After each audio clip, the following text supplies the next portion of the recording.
Before you blame salt for your high blood pressure, I want you to pause for just a second and notice something. Right now, in this exact moment, your heart just pushed blood through 60,000 miles of vessels inside your body. You did not feel it happen. You did not tell it to happen. It just happened automatically, constantly, without you ever consciously thinking about it. And at this very moment, your kidneys are making a quiet decision. They are deciding whether to hold onto sodium or release it. That one internal decision, that one tiny process happening right now without your awareness, is what shapes your blood pressure more than anything sitting on your dinner plate. Most people think blood pressure is about what they sprinkle on their food. And so they spend years cutting salt, reading nutrition labels, avoiding restaurants, turning down food they love, only to step on the scale of a blood pressure monitor and find that their numbers have barely moved.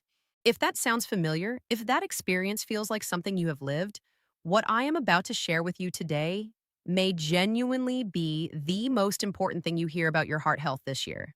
So stay with me, because this changes the entire picture. I am Dr. Megan Foster.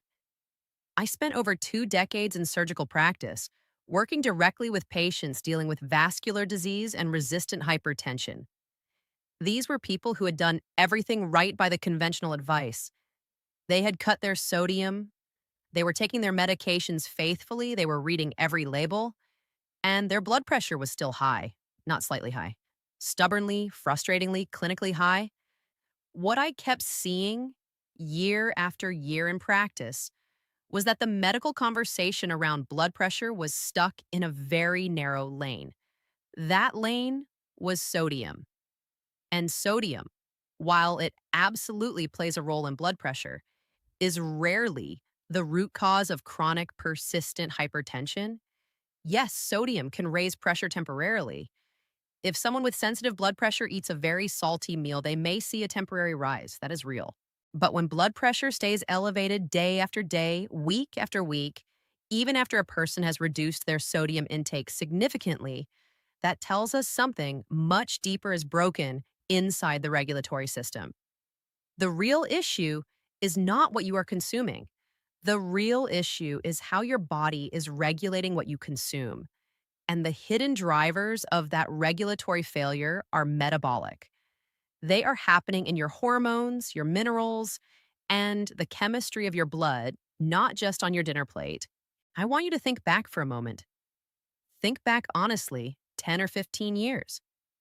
Did you obsess over sodium content on food labels? Probably not. Did you feel genuine anxiety sitting down to a meal that had a little extra salt in it? Probably not. Did your blood pressure respond wildly and unpredictably to a single salty dinner? In most cases, no. Most people used to eat without that kind of fear. They seasoned their food, they enjoyed meals without calculating milligrams, and things were relatively fine. Now, something has shifted. And the interesting part, the part that most people never stop to really examine, is that the salt shaker on your kitchen table has not changed at all. What changed was your internal environment. The systems inside you that used to handle sodium quietly and efficiently began to struggle. And that struggle accumulated quietly over time until it started showing up as elevated numbers on a blood pressure cuff. That is not aging in the way most people think of it. That is not some random, inevitable biological process that just happens to certain people after a certain birthday. That is a regulatory system under increasing stress from specific, identifiable causes. And here's the part that actually gives me hope and should give you hope too. Because high blood pressure is not just aging, it is not random decline. And it is not something permanently written into your biology once you pass a certain age. It is almost always the result of small metabolic stresses that have been building and compounding over time. And if something has specific causes, it can have specific solutions. But those solutions have to be aimed at the right targets. And the right targets are almost never getting the attention they deserve, which means millions of people are working incredibly hard to manage their blood pressure, cutting the wrong things, watching the wrong numbers, and wondering why nothing is changing as much as they hoped. So let me show you exactly how this system works in plain language without complicated terminology. Because once you see the mechanism clearly, everything else falls into place. I want you to picture your bloodstream like a closed plumbing system, a network of pipes, pressure points, and valves, all connected, all working together. Now, sodium, the mineral in salt, has the ability to pull water into that system. Think of sodium as a kind of magnet for water inside the body. More water enters the pipes, and more volume in a closed system means more pressure pushing against the walls. That part is completely true, and that is why sodium gets so much attention. More sodium can temporarily mean more pressure. But here's the critical part that almost never gets explained.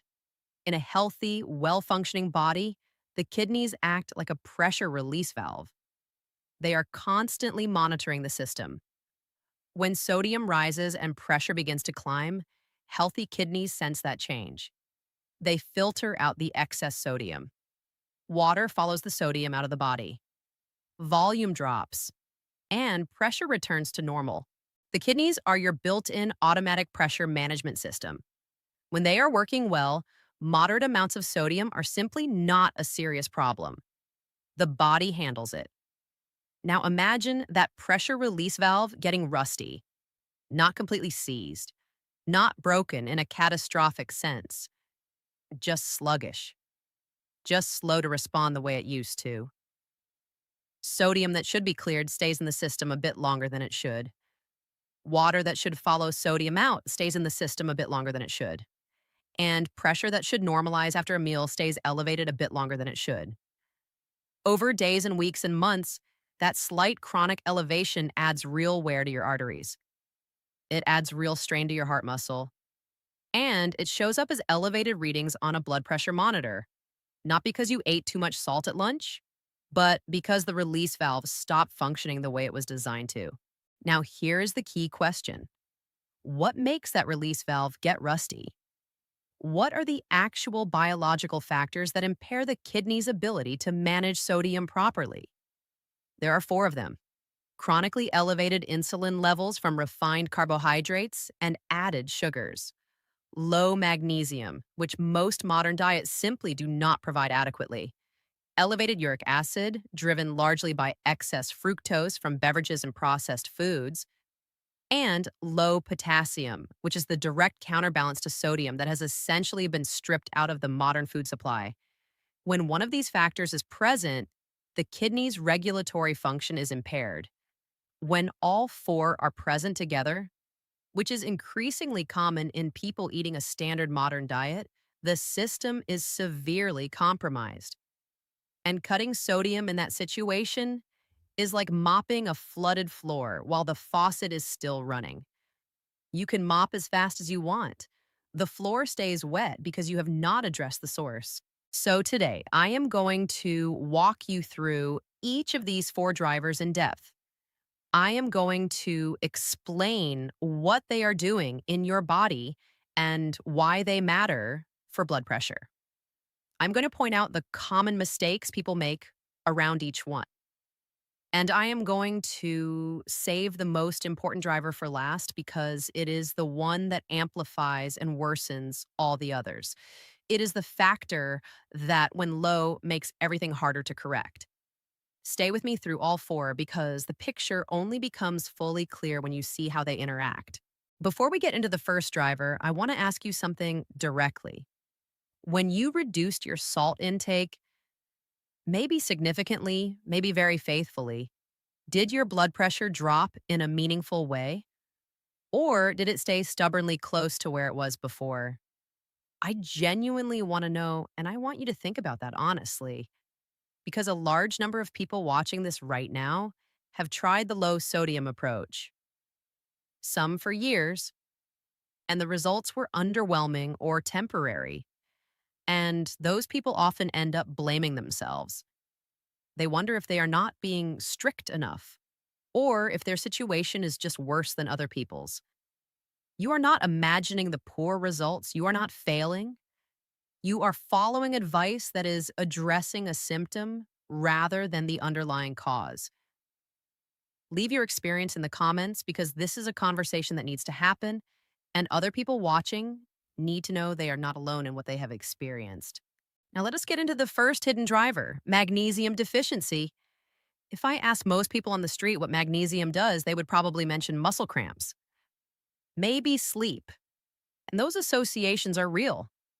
But the role magnesium plays in blood pressure is far more fundamental than either of those things. Magnesium is essential to a process called nitric oxide production. Nitric oxide is a molecule your own body manufactures, and its primary job in the cardiovascular system is to instruct blood vessels to relax. When blood vessels receive that nitric oxide signal, they widen slightly. When they widen, blood flows through with significantly less resistance. And less resistance translates directly into lower blood pressure. The relationship is simple and direct. More nitric oxide, more vessel relaxation, lower resistance, lower pressure. Think about it this way. Imagine a garden hose connected to a tap. If you pinch that hose somewhere in the middle, the pressure builds up behind that pinch point. The water has to push harder to get through the narrowed section. Now release the pinch. The hose opens up, the resistance drops, and the pressure eases almost immediately. Magnesium is what keeps that pinch from forming in the first place. It supports the production of the chemical signal that tells the hose to stay open. When magnesium is low, the blood vessels are not receiving that relaxation signal consistently. They remain in a state of mild but chronic constriction. Not severely narrowed, not dramatically clamped down, but slightly tighter than they should be. And that slight chronic constriction, sustained over months and years, is enough to keep blood pressure meaningfully elevated. Multiple large, well-designed analyses of randomized controlled trials have confirmed this. When magnesium is supplemented in people who are deficient, there are consistent, measurable reductions in both the systolic number, that is the top number, and the diastolic number, the bottom number, in blood pressure readings. The reductions per individual study are modest. We are not talking about magnesium being a magic cure on its own.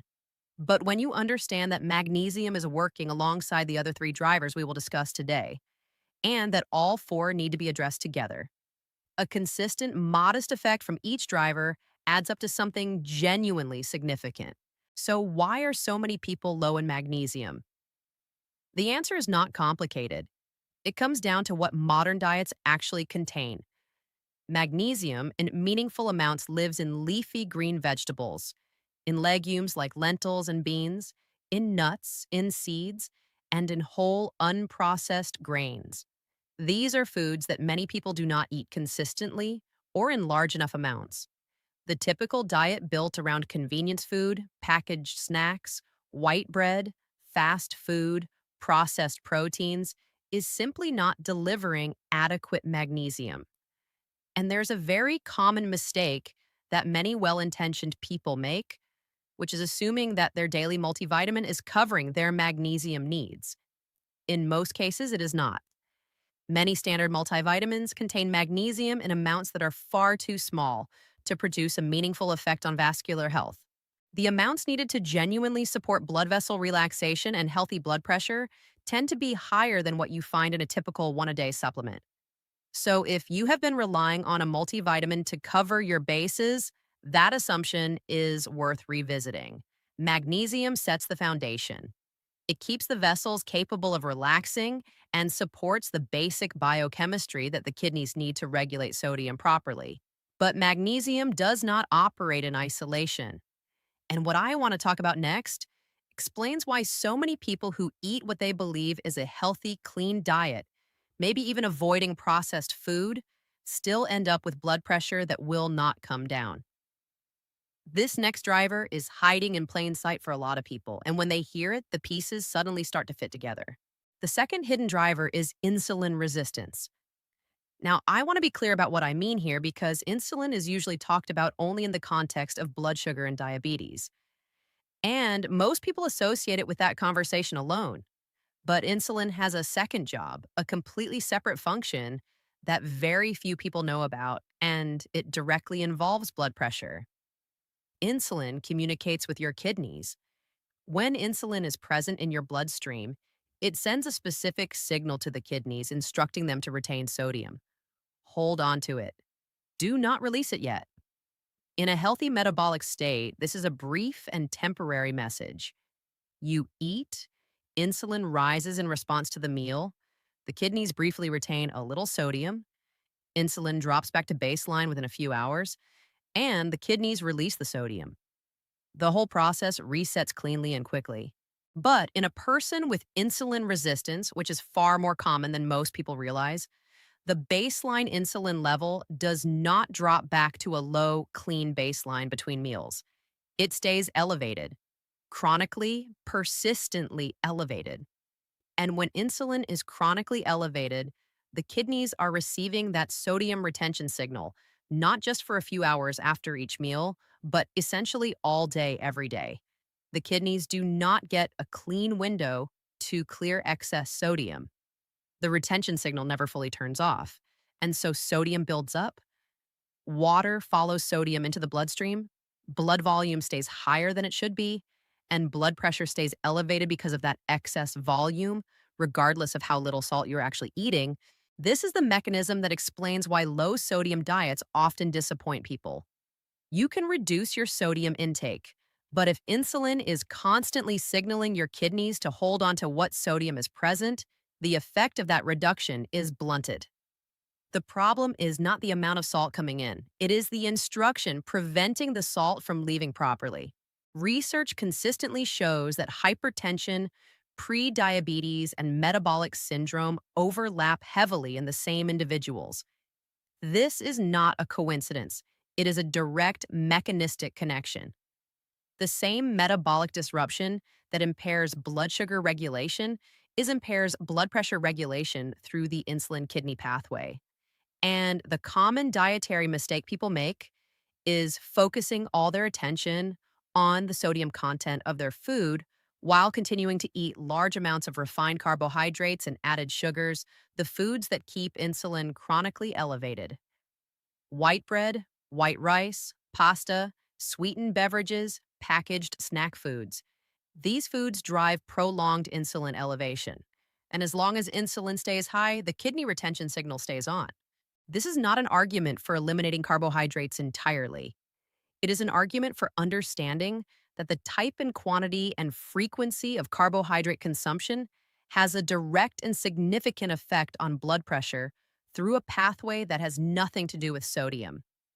Reducing refined carbohydrates, spacing meals to give insulin a chance to return to baseline, and choosing foods that produce more moderate and brief insulin responses rather than prolonged, sustained ones, these changes can produce meaningful reductions in blood pressure independent of any change in salt intake. And the closer we get to the fourth driver, the more powerful this understanding becomes. The third hidden driver is elevated uric acid. And I know that for most people, uric acid is only associated with gout, the famously painful joint condition where crystals form in the joints, often beginning in the big toe. And uric acid does cause gout. But elevated uric acid does damage to the cardiovascular system that is entirely separate from gout and far more widespread in its consequences. Here's the mechanism. When you consume large amounts of fructose, a specific type of sugar that is found in very high concentrations in sweetened beverages, commercial fruit juices, and many processed foods, your body metabolizes that fructose through a pathway that produces uric acid as a direct byproduct. Fructose and glucose, despite both being sugars, are processed very differently in the body. Fructose metabolism is the one that generates uric acid, and it does so in a way that can drive uric acid levels significantly higher with repeated, consistent consumption. Once uric acid is elevated, two things happen that directly and meaningfully increase blood pressure. First, elevated uric acid blocks nitric oxide, the same relaxation molecule we discussed in the context of magnesium. Nitric oxide relaxes blood vessels. When uric acid is high, it interferes with nitric oxide's ability to do that job. The vessels cannot relax as fully as they should. They remain in a state of greater tension. And that tension translates into higher resistance and higher pressure.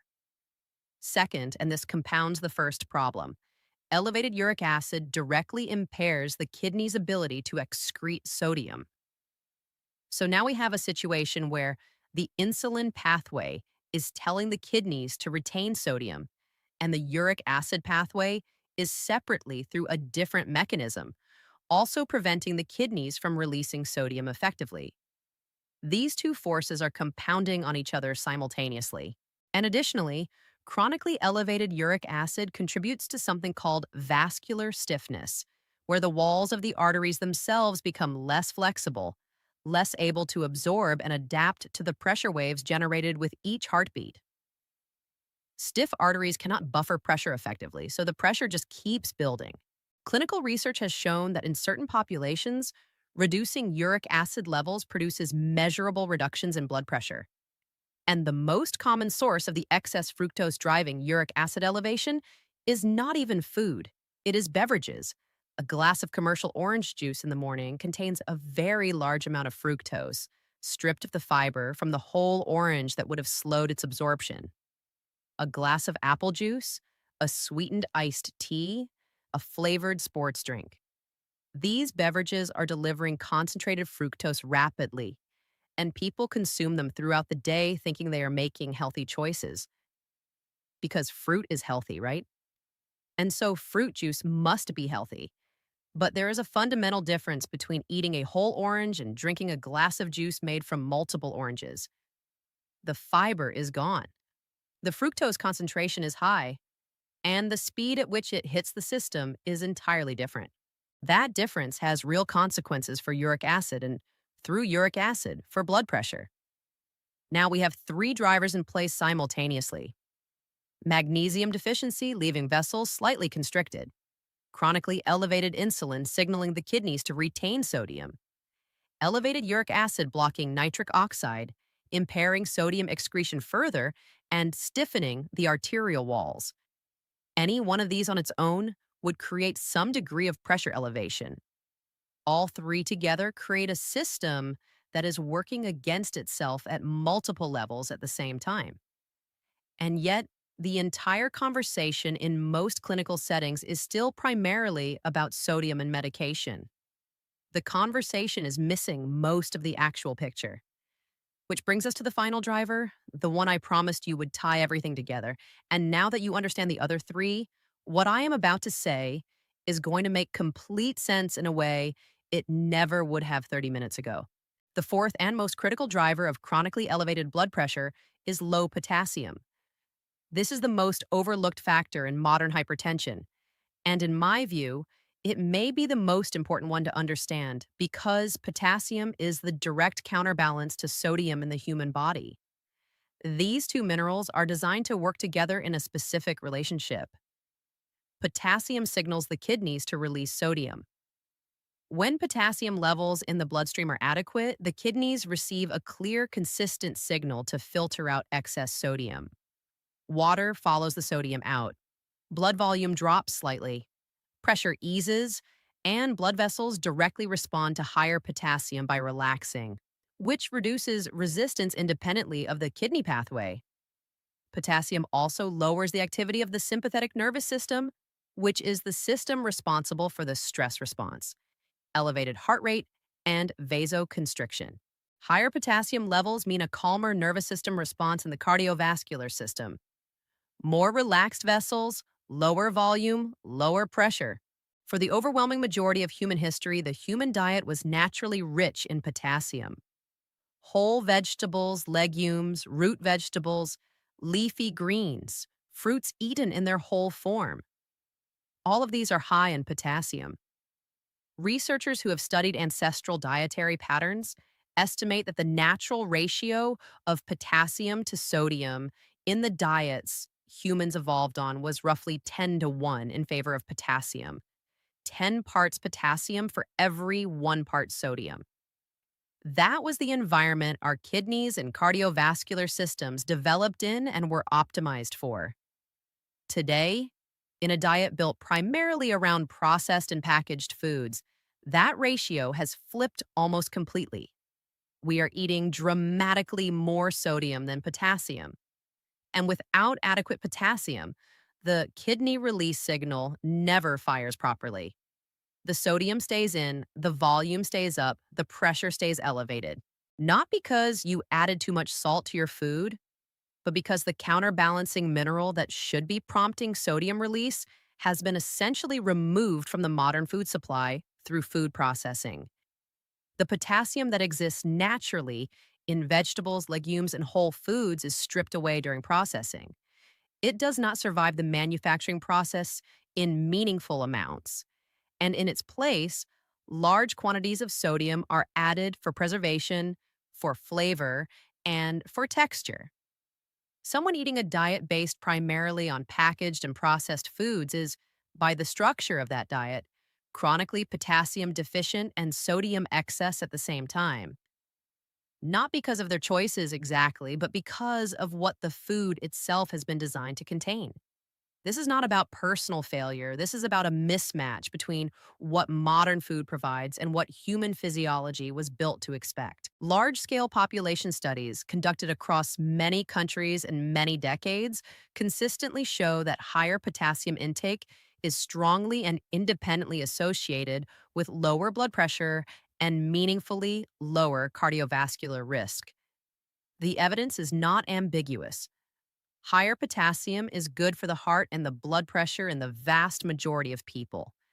And when you restore adequate potassium to a system that has been running low on it, the kidneys begin receiving the signal they have been waiting for.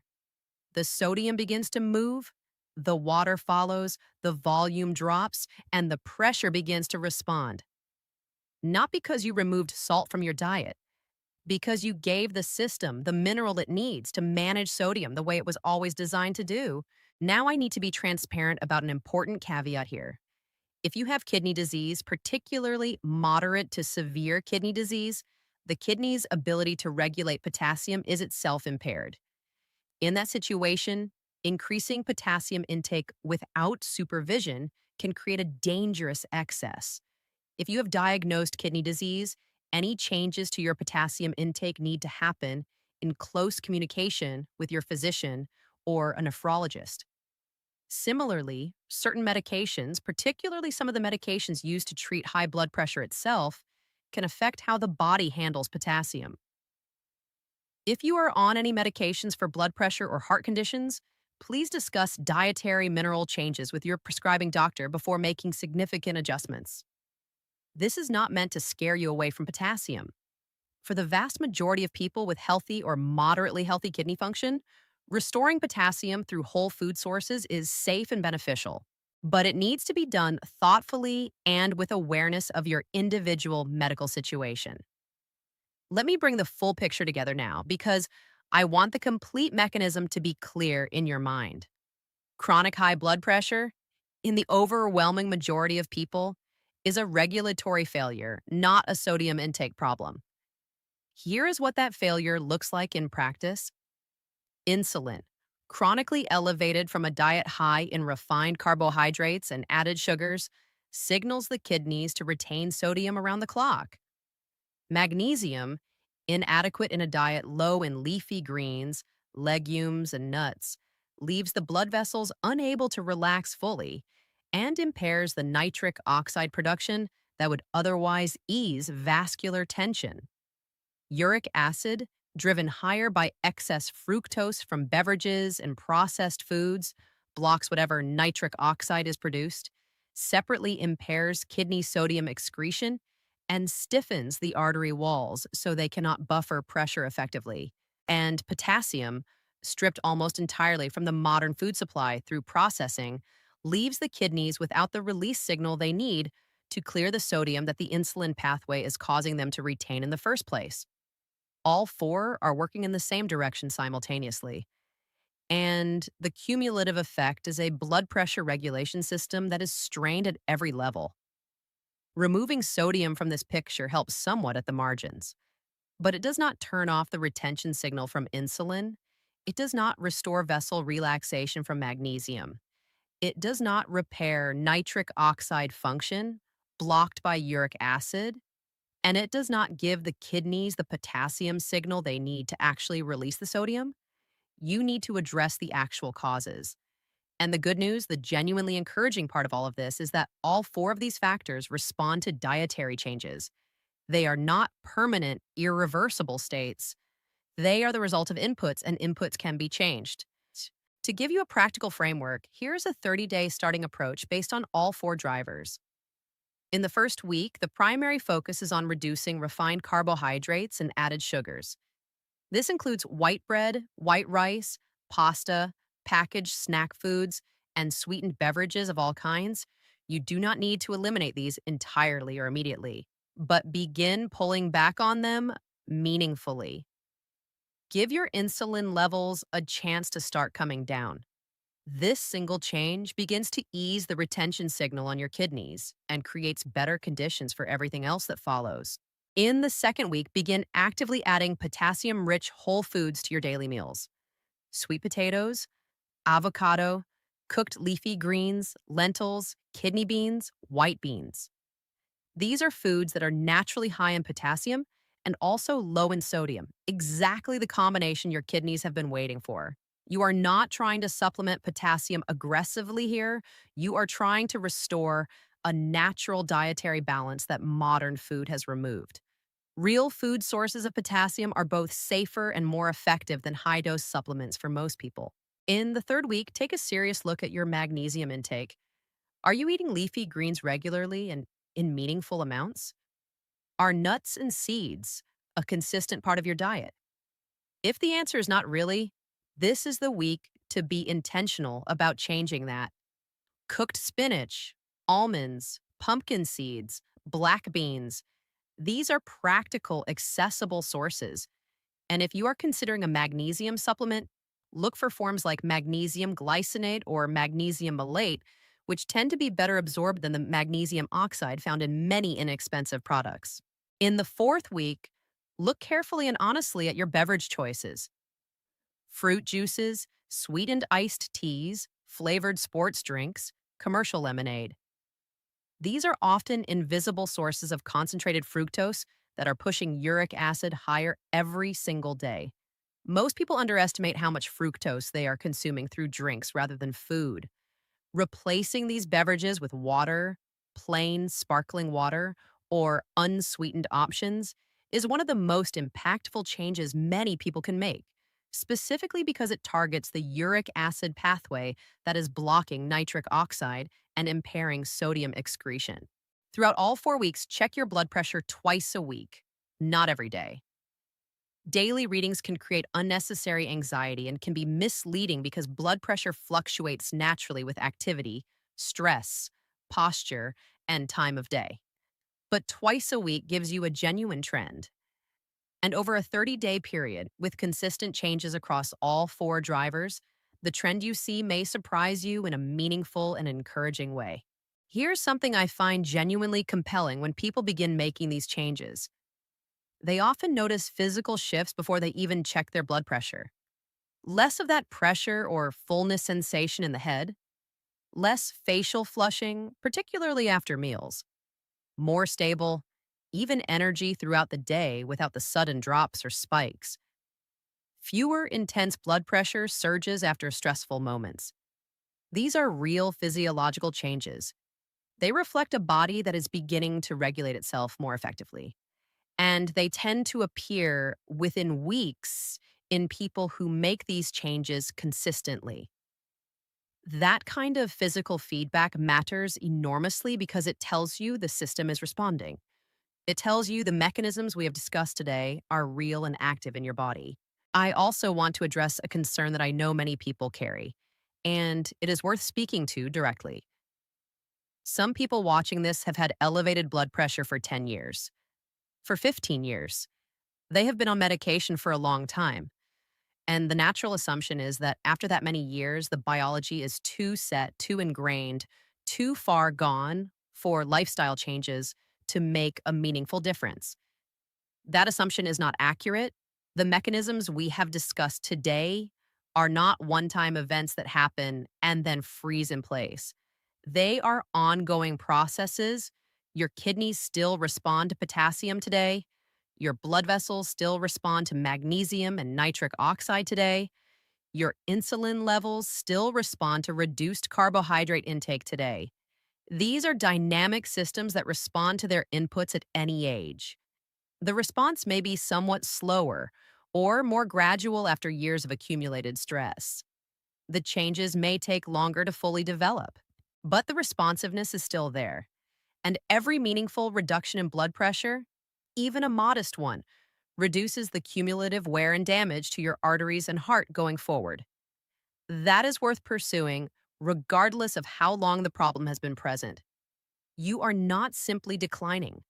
That framing, the idea that this is just what happens as you get older, removes all agency from the situation. What is actually true is that your body is adapting to its inputs, as it has always done. For years, the inputs were creating conditions that worked against healthy blood pressure regulation. When the inputs change, the adaptations change in response. Your physiology is not passive, it is responsive. It is, in a very real sense, waiting for better information. High blood pressure is a signal from a regulatory system that is under stress, and signals can be addressed, signals can be corrected. That is the foundation of everything I have shared with you today. With In the next video, I am going to cover something that will likely surprise many of you. There is one very common habit that a significant number of people follow specifically because they believe it is good for their heart. They have been told it is protective. They may even feel righteous about doing it. But for people whose blood pressure is being driven by the insulin pathway we discussed today, that same habit may actually be making things significantly worse. Not slightly worse, meaningfully worse. And most people doing it have absolutely no idea. If that is something you need to know about, make sure you are subscribed so you see that video when it comes out. And if you found today's breakdown helpful and you want a more complete framework for understanding the metabolic foundations of long-term cardiovascular and overall health, the longevity guide is linked in the description below. It goes deeper into these same systems and gives you a full, practical, evidence-based framework, not just a starting point. I will see you in the next one.